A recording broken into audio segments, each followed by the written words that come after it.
Right guys, so meron tayong comment from Lodi Merck sa isang post natin. Baka daw pwede mong may singit sa reels mo yung idea na to. So score tallying sa isang contest, yung malalaman agad yung first place, second place, and third place based on the overall scores given by different judges. So gagamitan natin yan ng rank EQ function sa exercise na to.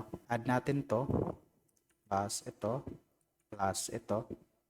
Ayan. Tapos multiply by. So, Alt-Enter lang pag gusto nyo mag-line break. Tapos, tatype tayo ng XLOOKUP. Ayan, XLOOKUP. Pinutin natin yung criteria dito sa taas.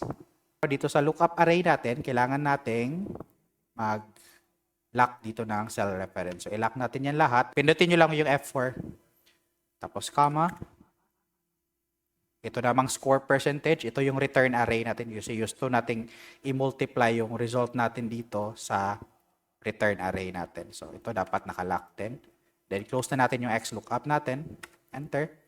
So, pag kinapin natin to pa, right? So, formula only. So, it should reflect accordingly.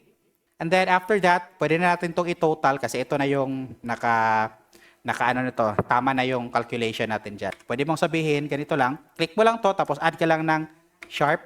Ayan. Isi-select niya yung buong spilled array result. Tapos, plus naman, click natin itong beauty, tapos sharp, ayan, tapos plus, di ko maklik si ano, i-click natin dito, ayan, if E15, tapos sharp, ayan, naselect niya na lahat. Pwede na natin yan i-enter kasi total lang naman.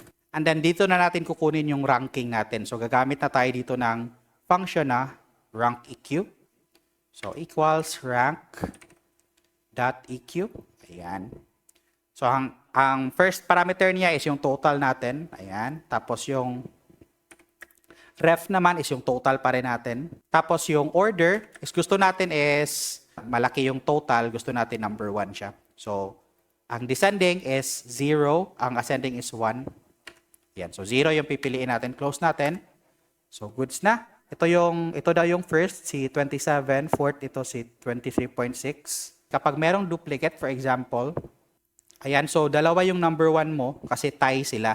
Kapag ganito, make sure naka-conditional formatting para mas mabilis mong malaman kung may duplicate values. So, okay.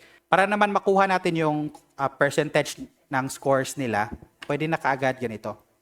Highlight na kaagad to, tapos divided by ito, 30.